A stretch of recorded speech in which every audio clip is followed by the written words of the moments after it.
नमस्कार इंडियंस, अपना इंडिया में आपका स्वागत है। मैं हूं आपका दोस्त देवेंद्र पटेल। आप सब स्वस्थ और अच्छे होंगे, ऐसी हम उम्मीद और कामना करते हैं। दोस्तों, आज हम आपसे बात करेंगे मनीष दुबे की पत्नी तनु पाराशर की। तनु पाराशर का अगला कदम क्या होगा, आपसे इस विषय पर चर्चा करेंगे। दूसरी हम बात करेंगे ज्योति मौर्य पर कार्रवाई की। क्या मनीष दुबे के बाद अब ज्योति मौर्य पर भी कार्रवाई हो सकती है या ज्योति मौर्य पर गिरने वाली है गाज। तीसरी हम आपसे बात करेंगे आलोक मौर्य और बीना मानवी की।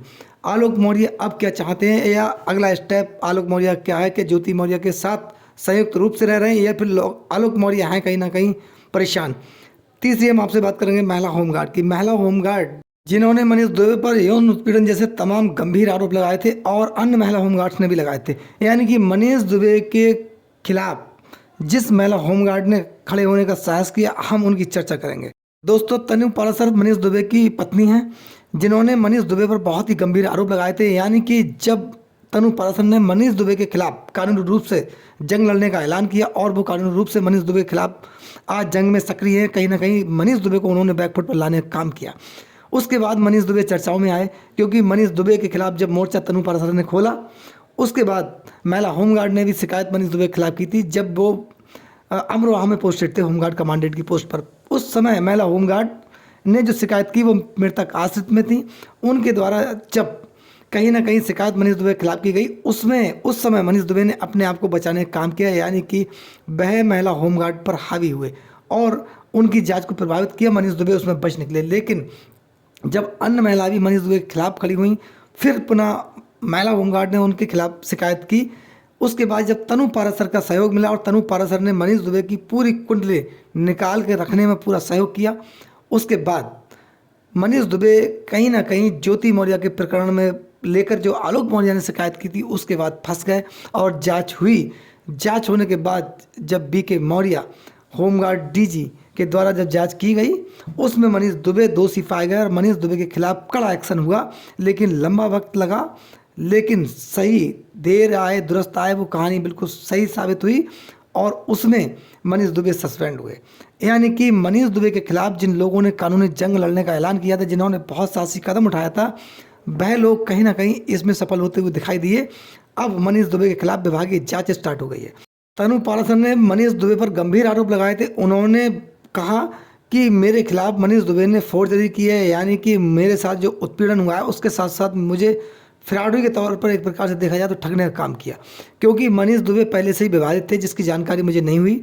और जब मेरी शादी हो गई, जब मुझे जानकारी हुई, उससे पहले मनीष दुबे 2 विवाह अन्य कर चुके थे और अन्य महिलाओं के साथ इनके अवैध संबंध थे। 2 महिला होमगार्ड्स ने भी आरोप लगाए थे।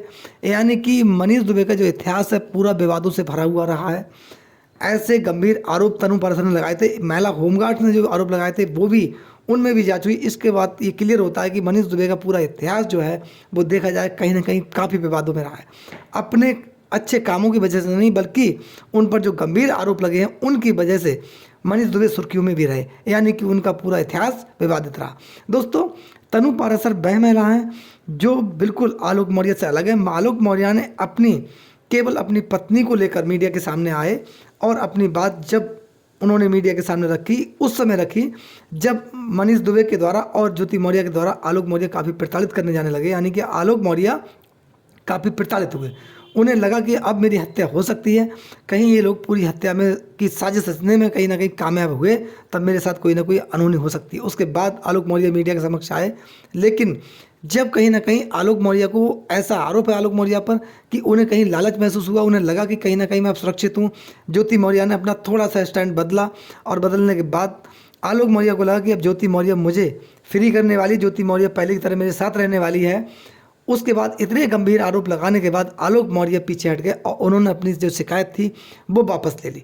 दोस्तों, जब विभागीय जांच ज्योति मौर्य के अगेंस्ट हुई, यानी कि जो ज्योति मौर्य पर शिकायत करने के बाद जो जांच की गाज गिरी, उसके बाद ज्योति मौर्य बैकफुट पर आई। मनीष दुबे ने अपने आप को एक साइड कर लिया।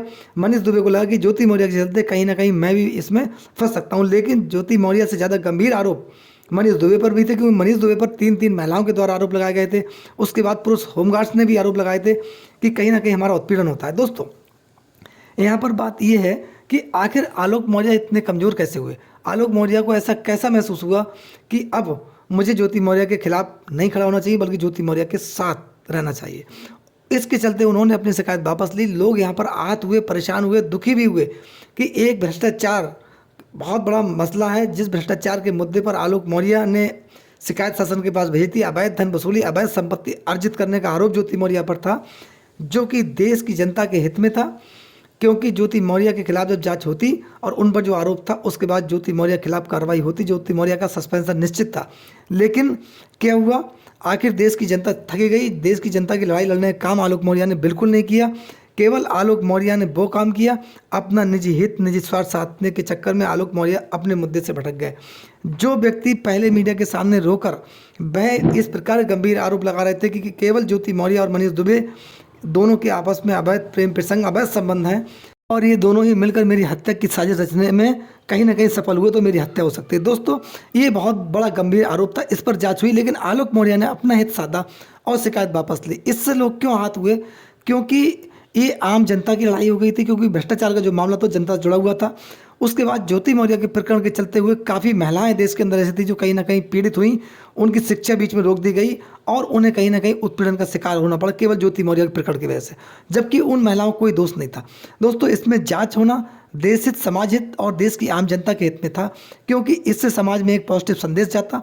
लेकिन आलोक मौर्य ने अपना हित साधा और ज्योति मौर्य के खिलाफ जो शिकायत थी वो वापस ले ली। लेकिन वहीं पर देखा जाए इसके उलट मनीष दुबे की तनु पाराशर देखा जाए तो आलोक मौर्य से कहीं क्यों ना साहसी और संघर्षशील और सब साफ सोच व्यक्तित्व वाली महिलाएं, जिन्होंने मनीष दुबे के खिलाफ कानून जंग लड़ने का जब ऐलान किया तो वो प्रभावी रूप से लड़ती रहीं और मनीष दुबे इसमें फंसते हुए दिखाई दिए। लेकिन मनीष दुबे की मुश्किलें यहीं पर रुकने वाली नहीं है, क्योंकि यहाँ पर तनु पाराशर ने एक प्रक्रिया और स्टार्ट की, जिसमें फोर्जरी का केस ज्योति मौर्य और मनीष दुबे के खिलाफ तनु पाराशर करने वाली, क्योंकि उन्होंने कहा कि मेरे साथ ठगी हुई, जिसमें प्रमुख भूमिका ज्योति मौर्य और मनीष दुबे की है। जब मेरी शादी हुई उससे पहले ज्योति मौर्य मुझसे मिल चुकी थी। ज्योति मौर्य और मनीष दुबे दोनों ही ने मिलकर मेरे साथ कोई बहुत बड़ी साजिश की थी, जिसमें प्रमुख रूप से देखा जाए तो ज्योति मौर्य भी दोषी हैं। इसीलिए कानूनी जंग ज्योति मौर्य के खिलाफ भी लड़ने वाली है। दोस्तों, दहेज उत्पीड़न, घरेलू हिंसा के मामले में तनु पाराशर मनीष दुबे के खिलाफ न्यायालय में डटी हुई हैं और यहाँ पर कहीं ना कहीं मनीष दुबे बैकफुट पर आ सकते हैं। मनीष दुबे कहीं ना कहीं इसमें फंसते हुए नजर आ रहे हैं। कानूनी रूप से मनीष दुबे के खिलाफ एक्शन बड़ा होने वाला है। यहाँ पर ज्योति मौर्य की भी मुश्किलें बढ़ेंगी, क्योंकि जब जांच व्यापक रूप से होगी तो ज्योति मौर्य इस पूरे कहानी के रूप में अगर देखा जाए तो मुख्य किरदार ज्योति मौर्य हैं। इनके खिलाफ भी जांच बैठेगी और ज्योति मौर्य पर भी एक्शन होगा। दोस्तों, इस पूरे प्रकरण को अगर देश हित के हिसाब से देखा जाए तब भ्रष्टाचार, अवैध धन वसूली, पद का दुरुपयोग करना और तमाम ऐसे आरोपों के चलते इस पूरे प्रकरण की व्यापक जांच होना न्याय हित में इसीलिए है, क्योंकि इस प्रकार से समाज और पद की प्रतिष्ठा कहीं ना कहीं धूमिल होती है। लोगों में नैतिक कर्तव्यों, नैतिक मूल्य जो होते हैं उनमें गिरावट आती है। इसके चलते इस पूरे प्रकरण में कौन दोषी और कौन निर्दोष जांच होने के बाद ही ये क्लियर होगा।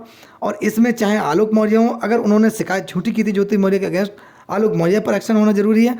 अगर ये सच्चाई है कि ज्योति मौर्य वास्तविक भ्रष्टाचारी महिला है जिन्होंने अवैध संपत्ति अर्जित की है, और तब इनके खिलाफ भी एक्शन होना बहुत न्याय हित में जरूरी है। ये देश और आम जनता के भी हित में होगा। दोस्तों, इस पूरे प्रकरण में आपकी क्या राय है? अपनी राय हमें कमेंट्स बॉक्स में जरूर दें। आपका बहुत बहुत धन्यवाद। इसी प्रकार सहयोग करते रहिए। नमस्कार, जय हिंद, जय भारत।